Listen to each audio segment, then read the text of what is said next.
मैंने आप लोगों को काफ़ी बार कहा है, काफ़ी लोग कमेंट में लिखते भी है सर कि आप कमेंट पढ़ते भी हो कि नहीं। ऑब्वियसली पढ़ता हूँ। रिप्लाई देना हर किसी को प्रैक्टिकली थोड़ा सा पॉसिबल यहाँ पे नहीं होता है। एंड टॉपिक वाइज की अगर मैं यहाँ पे बात करूँ तो बहुत सारे टॉपिक में कमेंट सेक्शन से ही उठाने की कोशिश यहाँ पे करता हूँ। एंड डेफिनेटली आज का ये वाला टॉपिक भी आपको बहुत कुछ ज़रूर सिखा कर यहाँ पे चला जाएगा। सो जैसे कि आपको पता है, हम लोग हमेशा बिजनेस की ही बातें यहाँ पे करते रहते हैं। अच्छा बिजनेस तो डेफिनेटली कंपनी भी अच्छा करेगी, ठीक है। एंड बिजनेस खराब हो गया तो कंपनी भी खराब करेगी, शेयर भी खराब करेगा। और जैसे मैंने बार बार आप लोगों को सिखाया कि बिजनेस अच्छा मतलब क्या, कि उसमें ग्रोथ होनी चाहिए और अच्छा एक्सपोनेंशियल ग्रोथ, एक्स्ट्रा ग्रोथ होनी चाहिए। अगर 2-3% की ग्रोथ होगी तो फिर इतना कुछ ज़्यादा रिटर्न्स बनेंगे नहीं, 2-3% के हिसाब से बनेंगे, आप ऐसा भी पकड़ कर चलो। और अगर एकदम ही कंपनी की ग्रोथ ज़बरदस्त रहेगी तो शेयर भी ज़बरदस्त करेगा, रिटर्न्स भी ज़बरदस्त आएंगे। ये इसके पीछे का नॉर्मल गणित देखने को मिल जाता है। सो डेफिनेटली अगर हम लोग यहाँ पे बात करें दोस्तों, तो जो ये बड़े कंपनीज होते हैं, ठीक है, बड़े कंपनीज मतलब आप देख सकते हैं जो लार्ज कैप कंपनीज हम लोग को देखने को मिल जाते हैं, ठीक है, तो ये उसके बाद रुक क्यों जाते हैं?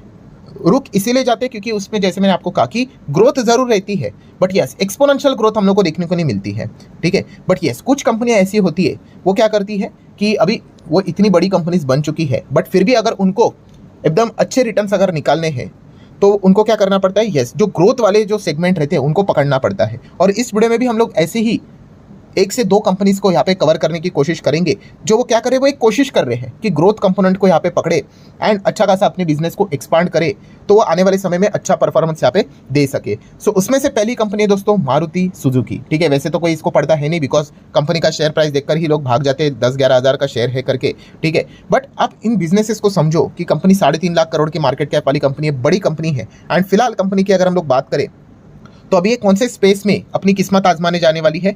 यस इलेक्ट्रिक व्हीकल स्पेस में। पहले ये खुद बोलते थे कि इलेक्ट्रिक व्हीकल तो भाई इंडिया में चलेगा ही नहीं करके, ठीक है, और उसी का खामियाजा इनको भुगतना पड़ा। खामियाजा भुगतना पड़ा मतलब इनके जो कॉम्पिटिटर थे, आप देख सकते हैं पिछले 5 साल का डेटा मैंने आपके सामने रखा है। कितना है? 5 साल का डेटा है। तो 5 साल में देखिए दोस्तों, टाटा मोटर ने ईवी स्पेस अडॉप्ट कर लिया तो नेट रिटर्न, अभी तो टाटा ऊपर से गिर गया है, ठीक है, 788 आ गया, स्टिल नेट रिटर्न कितने हैं? लगभग 400 के आसपास है, ठीक है। देन महिंद्रा देख लीजिए कितना है, 500% के आसपास के रिटर्न से पिछले 5 साल के। बट मारुति देखिए केवल 60%। तो ऐसा क्यों? क्योंकि यस उन्होंने जो नया चेंज था उसको एक्सेप्ट नहीं किया। एक्सेप्ट नहीं किया मतलब उनका ये मानना था, उनका पहले लॉजिक था कि भाई ये ईवी वाली जो थीम है वो ज़्यादा नहीं चलेगी करके। बट बाद में उनको रियलाइज़ हुआ कि नहीं, उन्होंने ये बात को माना भी कि नहीं ईवी की सेल्स काफ़ी अच्छा हो रहा है, सरकार भी अच्छा सपोर्ट कर रही है, तो अभी हम भी ईवी स्पेस में उतरेंगे करके। एंड यही वो चीज़ है दोस्तों जिस चीज़ के चलते मारुति सुजुकी अभी रडार पे आते हुए देखने को मिले। आपको पता है इनकी जो गाड़ी है, ठीक है, इलेक्ट्रिक व्हीकल वाली, ये पहली गाड़ी हम लोग को मार्केट में आते हुए देखने को मिलने वाली है, मारुति ई विटारा करके, ठीक है, ये इसका नाम है। एंड आप सभी लोगों को पता है ये एसयूवी गाड़ी हम लोग को देखने को मिलने वाली, फ्यूचरिस्टिक डिज़ाइन एंड शेप रहने वाला है, ठीक है। अलग अलग फीचर्स उन्होंने यहाँ पे बताया है। जैसे कि अगर मैं आपको बता दूँ तो क्या बताया उन्होंने, 2 बैटरी पैक्स उन्होंने यहाँ पे प्रोवाइड किए हुए हैं। एंड उसी के साथ साथ अगर हम लोग बात करें ये कब लॉन्च होने वाली है, 2025, ये जो जनवरी है, पहला महीने में ही ये इसकी यहाँ पे शुरुआत करेंगे। एंड एक्सपेक्टेड प्राइस बोला जा रहा है शायद से 20-25 लाख तक हो सकता है। एग्जैक्टली क्या होगा वो तो अभी जनवरी में हम लोग को पता चल जाएगा। मतलब क्या दोस्तों कि यस मारुति अभी क्या करने वाला है, ईवी स्पेस में यहाँ पे इंटर करते हुए देखने को यहाँ पे मिल रहा है। एंड यूजुअली जैसे कि मैंने काफ़ी बार आपको कहा कि पेट्रोल डीजल वेरिएंट की बात करें तो मारुति सुजुकी नंबर 1 कंपनी हमारे देश में देखने को यहाँ पे मिल जाती है with more than 50% market share, ठीक है, पेट्रोल डीजल में। एंड जैसे कि पिछला फाइनेंशियल ईयर 24 की अगर हम लोग बात करें, ठीक है, तो उसमें भी हम लोगों ने देखा था कि हमारे देश में 10 गाड़ियां अगर बेची जाती है उसमें से 7 गाड़ियां टॉप 10 में मारुति की ही है। मतलब 70% मॉडल वाइज अगर बात करें तो आप देख सकते हैं नंबर 1 सबसे ज़्यादा एर्टिगा बेची गई, तो आप देख सकते हैं नंबर 1 पे वही है। मतलब नंबर 1 नंबर 2 में बता रहा हूँ, सेकंड कौन सी है? मारुति अगेन, तीसरे पे हुंडई आ जाता है, चौथे पे अगेन मारुति का ही नाम है, 5वें पे टॉप 5 में से 4 गाड़ियाँ मारुति की ही है, ठीक है। देन 6 नंबर पे अगेन मारुति है, 7 नंबर पे टाटा का एक मॉडल आता है, देन महिंद्रा का आ जाता है 8वें नंबर पे, देन 9 नंबर पे वापस Tata and then again Maruti.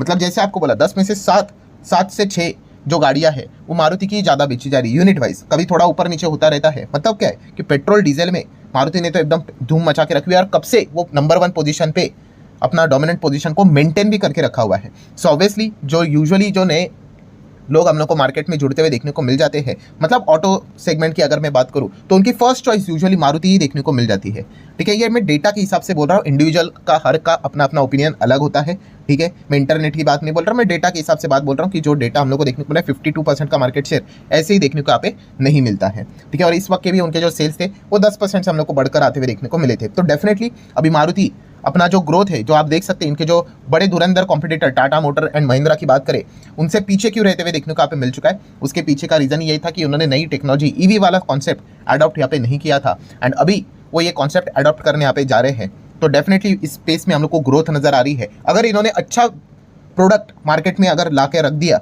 And अगर लोगों का अच्छा लगा तो डेफिनेटली ये बहुत अच्छा परफॉर्मेंस यहाँ पे दिखा सकते हैं। तो ये ग्रोथ वाला सेगमेंट हम लोग को जरूर देखने को यहाँ पे मिल रहा है। एंड इसी से रिलेटेड एक एग्जांपल भी मैं आप लोगों को देना चाहूंगा। देखिए, मैंने काफी बार बोला है दोस्तों कि कुछ चीजें मैं ऐसा बोलता हूँ ना कि भाई टैटू कर लो। क्यों बोलता हूँ मैं? क्योंकि यही वो चीजें है, अगर आप कोई भी कंपनी खरीदने का विचार कर रहे हो, खुद की स्टडी कर रहे हो, ठीक है, तो ये चीजें भूलनी नहीं होती। कौन सी? उसमें से एक मैंने बहुत बार आप लोगों को बोला है कि ग्रोथ सबसे इंपॉर्टेंट है। ठीक है, ग्रोथ होनी चाहिए। ग्रोथ मतलब अच्छी ग्रोथ होनी चाहिए, ठीक है, तो ही जाके पैसा बनेगा। काफी लोग क्या मिस्टेक करते हैं, मैं आपको एक एग्जांपल देता हूँ। रॉयल इनफील्ड आपको पता है, एकदम जबरदस्त बाइक, बुलेट, ठीक है, एंड उसकी कहानी भी सुनते हैं कि भाई पहले अगर आपने 50,000 पे बाइक आती थी, 55,000 की बाइक आती थी, वो नहीं खरीदते तो आज 4 से 5 करोड़ की आपके पास क्या होती? रोल्स रॉयल्स होती। ठीक है, कहानी बिल्कुल सच है कैलकुलेशंस के हिसाब से। तो इसीलिए